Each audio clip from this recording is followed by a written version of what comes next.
Assalamualaikum warahmatullahi wabarakatuh. Kami dari kelompok 6, kelas 2C, ingin mempresentasikan hasil kerja kelompok kami tentang kromatografi lanjutan, tentang ion exchange, phase solution, dan suprikal fluid kromatografi. Sebelumnya, izinkan kami memperkenalkan diri. Nama saya Kalista Teduh dari kelas 2C dengan NIM 2219052. Nama saya Cayani Fitriana Rahayu dengan NIM 2219047. Nama saya Firdaulia Fidza dengan NIM 2219072. Nama saya Najwa Najwa Aula Aula Puspita dengan NIM 2219124. Saya dengan 2219082. Saya Muhammad Zahri Soleh dengan NIM 22630. Ion exchange kromatografi atau kromatografi penukaran ion adalah salah satu teknik pemurnian senyawa spesifik di dalam larutan campuran. Prinsip utama dalam metode ini didasarkan pada interaksi muatan positif dan negatif antara molekul spesifik dengan matriks yang berada di dalam kolom kromatografi. Contoh proses seperti ini terjadi pertukaran ion antara ion analit dalam fase gerak dengan ion lawan dalam fase diam. Penukaran ion. Penukaran ion adalah proses di mana suatu bentuk ion dalam senyawa dipertukarkan untuk beberapa bentuk, yaitu kation ditukar dengan kation dan anion ditukar dengan anion.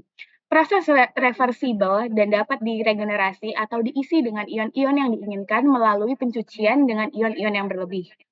Contohnya seperti proses pengambilan ion kalsium, ion besi, dan ion magnesium dari air yang ditukar dengan ion sodium. Pemurnian air, pemisahan logam, dan pemekatan larutan adalah contoh dari penukaran ion. Contoh penukaran ion lainnya yaitu resin penukaran ion yang pori-porinya berfungsi dan polimer gel, geloid, monomorlanit, clay, dan tanah humus. Bentuk penukaran ion lainnya yaitu penukaran ion yang bermuatan positif atau kation, penukaran anion yang pertukaran ion bermuatan negatif atau anion, dan pertukaran unforter yaitu dapat melakukan pertukaran baik kation maupun anion secara simultan. Baik, untuk bentuknya ada resin pertukaran ion, senyawa hidrokarbon polimerisasi yang mengandung ikat silang serta gugus fungsi yang mempunyai ion-ion yang dapat dipertukarkan. Resin penukaran ion yang terbuat dari SDCB yang diaktifkan dengan beberapa bahan kimia, yaitu dengan gugus sulfat dan ditempeli ion H+ atau ion Na+. Kemudian ada gugus amonium, kuartener, dan ditempeli ion helmin atau ohamin. Adapun untuk peralatan yang digunakan sama seperti yang digunakan dalam kromatografi kolom dan dapat digunakan untuk beberapa pemisahan. Gambar di samping ini adalah diagram peralatan dengan dilengkapi jaket air dan artinya sama untuk mencegah kolom dari kekeringan ini. Dari kekeringan, ini adalah peralatan laboratorium dan paling peralatan ini dibuat dari buret yang dipotong. Adapun untuk selektivitas penukaran ion tergantung pada ukuran ion, muatan, dan seterusnya.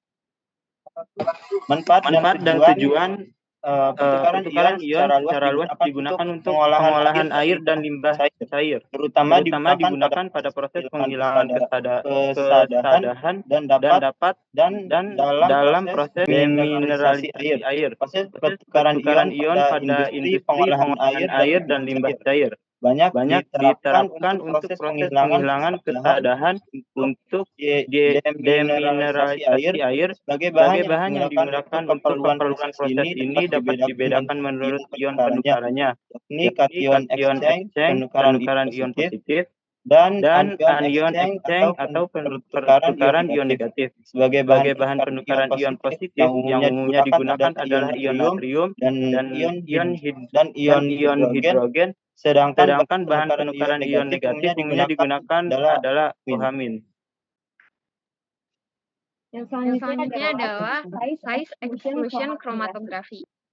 Chromatografi eksklusi ukuran atau yang biasa disingkat dengan SEC memisahkan molekul berdasarkan ukurannya dengan penyaringan melalui gel. Nah, gel ini terdiri dari manik-manik bulat yang mengandung pori-pori dengan distribusi ukuran tertentu. Pemisahan terjadi ketika molekul yang ukurannya berbeda dimasukkan dan dikeluarkan dari pori-pori dalam materi. Untuk apa sih size exclusion chromatografi ini digunakan? Teknik ini banyak digunakan untuk pemisahan dan pemurnian protein, juga berguna untuk penentuan berat molekul dan ukuran partikel. Nah, prinsip dari size exclusion chromatografi ini adalah ketika sampel masuk ke dalam kolom, molekul yang berbeda akan memiliki tingkat elusi yang berbeda. Partikel kecil yang terperangkap sistem pori fasa diam dapat melewati volume total atau jumlah dari seluruh volume pori dan volume antar partikel. Nah, mereka ini akan mengelusi lebih lama. Juga sebaliknya.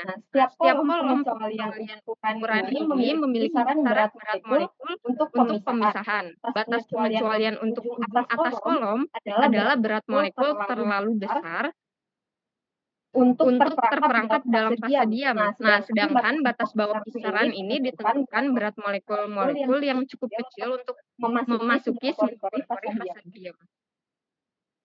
Nah, ini berikut adalah gambar komponen dari size exclusion.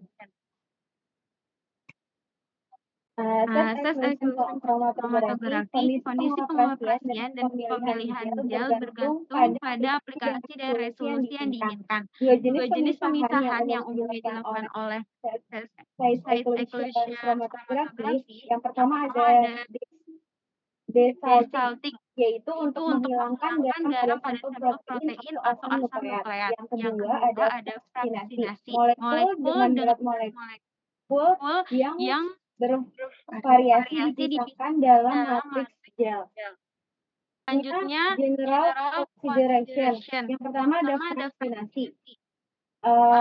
Ukuran partikel dan pori. Secara umum, semakin kecil ukuran partikel, semakin tinggi resolusinya. Selanjutnya ada di kolom. Resolusi meningkat dengan sepanjang kolom, bertambahnya diameter kolom, kapasitas kolom meningkat karena volume kolom atau bed yang lebih besar. Selanjutnya ada pengemasan kolom. Kolom yang terlalu padat dapat meruntuhkan pori-pori di manik-manik yang mengakibatkan resolusi berkurang. Kolom yang kurang padat meningkat volume pencampuran di luar pori-pori, menghasilkan yang lebih luas dan harus selesaikan. Yang terakhir ada laju aliran. Laju aliran yang terlalu lambat akan mengurangi resolusi karena puncak atau pita akan menyebar terlalu banyak saat mereka melakukan perjalanan melalui kolom. Laju alir memungkinkan waktu bagi molekul untuk sepenuhnya mengakses luas permukaan fase stasioner yang memungkinkan spesies MW yang lebih kecil untuk memasuki pori-pori, menghasilkan peningkatan partisi spesies MW yang berbeda. Yang kedua ada analisis volume elusi atau Fe menurun hampir linear dengan log volume hidrodinamik molekul. Beberapa protein atau standar MW yang diketahui digunakan untuk mengkalibrasi kolom.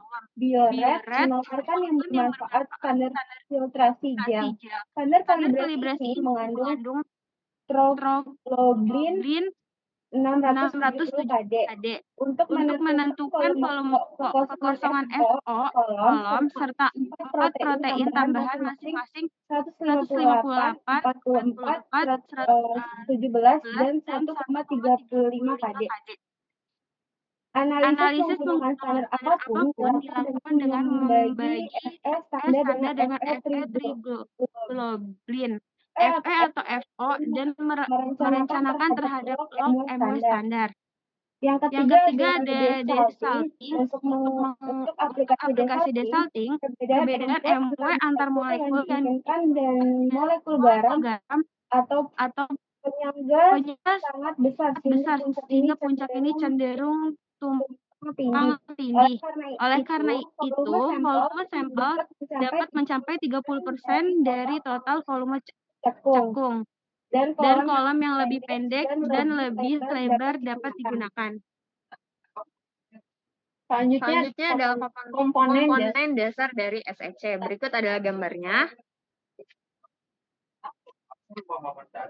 Komponen dasar dari size exclusion chromatography ini yang pertama ada fase pelarut. Fase pelarut ini ada berbagai macam digunakan di SEC dari non-polar hingga berair. Nah, yang kedua ada injektor. Beberapa kromatografi eksklusi ukuran mempunyai autosampler dengan injektor. Nah, yang ketiga ada kolom dan fase stasioner. Kolom pengecualian terdiri dari fase diam partikel berpori yang semuanya dikemas bersama ke dalam kolom. Terus yang keempat ada pompa. Pompa ini untuk mendorong fase gerak fase gerak dan sampel melalui kolom. Nah, yang terakhir ada detektor dan kromatogram. Yang digunakan dalam SEC ini ada banyak detektor, ada detektor UV vis, detektor inframerah, detektor indeks bias, detektor kepadatan, dan detektor hamburan sinar X sudut kecil atau SAXS. Selanjutnya ada supercritical fluid chromatography. Kromatografi fluida superkritis adalah pengembangan dari teknik kromatografi kolom, di mana dalam cara kerjanya menggunakan fasa gerak fluida superkritik. SFC merupakan perpaduan dari HPLC dan GC, di mana SFC dapat lebih menguntungkan daripada HPLC dan GC ketika senyawa yang terurai pada suhu tinggi dengan GC dan tidak memiliki gugus fungsi untuk dideteksi oleh sistem deteksi HPLC dianalisis. Selanjutnya itu ada sejarah dari SFC. Nah, itu di awal 1822. Nah, itu ditemukan oleh Baron Smith. Kemudian ada Hanay and Hogarth itu tahun 1879. Itu mendemonstrasikan kekuatan peralutan dari etanol superkritis. Kemudian di tahun 1981 di situ penggunaan fluida superkritik pada analitik dimulai pada kromatografi fluida superkritik kapiler oleh Novotny.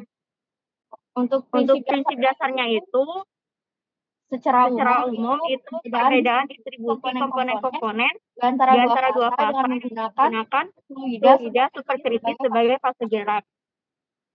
Selanjutnya ada instrumentasi dari SFC. Yang pertama ada fase gerak. Fase gerak yang sering digunakan yaitu CO2, amonia, nitrogenoksida, dan lain-lain. Nah, CO2 ini lebih sering digunakan karena memiliki kelebihan, yaitu merupakan pelarut yang sangat baik untuk molekul organik. Dapat meneruskan sinar UV, tidak beracun, dan mudah diperoleh. Yang kedua ada pompa. Pompa ini berfungsi untuk mengalirkan fase gerak cair melalui kolom yang berisi serbuk halus. Pompa yang memenuhi syarat harus menghasilkan tekanan sampai 6.000 PSI dan tahan korosi. Ada dua tipe pompa. Yang pertama ada reciprocating pump, itu berkecepatan tinggi dan kolom terkemas.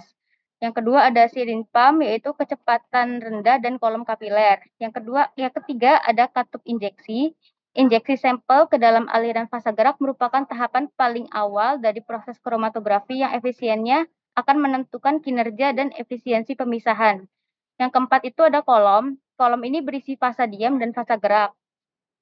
Kalian lewat di dalamnya sambil membawa sampel, dan ada dua jenis kolom, yaitu ada kolom terkemas dan dengan tekanan yang dibutuhkannya rendah. Yaitu yang kedua ada kolom kapiler, yaitu resolusi yang sangat tinggi dalam waktu singkat. Yang kelima ada oven kolom termostat diperlukan untuk kontrol suhu fase gerak yang tepat. Yang keenam ada detektor, berfungsi untuk mendeteksi komponen-komponen yang keluar dari kolom setelah terjadi proses pemisahan. Detektor yang digunakan pada SFC yaitu sebagai berikut. Yang pertama ada detektor UV, detektor MSD, detektor ionisasi nyala, dan detektor nitrogen fosfor. Itu aplikasi SFC berkisar makanan, lingkungan, hingga termasuk seperti polimer, bahkan pekerja dan bahan bakar fosil. Kemudian yang kedua itu digunakan untuk menganalisis berbagai macam senyawa seperti antibiotik, steroid, alkohol, dan vitamin, dan lain-lain. Kemudian yang ketiga itu ada dominan digunakan untuk senyawa nonpolar karena efisiensi karbon dioksida yang rendah. yang merupakan fase fase gerak gerak superkritis yang paling umum untuk terlarut dalam polar. Kemudian Kemudian yang keempat itu digunakan dalam industri perminyakan penentuan penentuan analisis kandungan kandungan aromatik total serta pemisahan hidrokarbon lainnya. Kemudian Di sini ada kelebihan dari SFC dibandingkan gizi. Yang pertama itu dapat menganalisis solut yang tidak menguap, polar ataupun mudah terabsorpsi. Kemudian yang kedua itu dapat menganalisis solut dengan berat molekul yang lebih tinggi daripada yang dapat dianalisis oleh gizi. Yang ketiga itu dapat menganalisis molekul volatil. Terus yang keempat dapat menganalisis tanpa derivatisasi. Kemudian ada kelebihan FC dibandingkan HPLC. Yang pertama itu teknik FC itu menghasilkan pemisahan yang cepat tanpa menggunakan larut organik atau disebut juga sebagai ramah lingkungan. Terus yang kedua itu teknik yang tidak menghasilkan limbah bahan kimia baru. Karena hasil samping reaksi kimia yang aman dan gas CO2 terakumulasi di udara. Kemudian pemisahan yang berlangsung lebih cepat terjadi difusi yang terlarut dalam fluida superkritis kira-kira 10 kali lebih baik daripada zat dari zat cair. Kemudian yang terakhir itu ada efisiensi pemisahan pada itu lebih baik disebabkan oleh polar teori HETP pada SFC lebih kecil dibandingkan dengan HPLC. Menurut teori kromatografi semakin kecil HETP maka efisiensi pemisahan semakin baik. Selanjutnya ada kekurangan dari SFC, yaitu SFC merupakan instrumen baru sehingga belum banyak diterapkan karena harganya mahal. Selanjutnya, tidak mampu mengelusi senyawa ionik moderat atau senyawa yang sangat polar. Selanjutnya, biaya perawatannya cukup mahal, butuh kemampuan khusus untuk mengoperasikannya. Dan yang terakhir, membutuhkan teknik pengoperasian khusus. Sekian presentasi dari kelompok kami. Kurang dan lebihnya kami mohon maaf. Kami akhiri. Wassalamualaikum warahmatullahi wabarakatuh.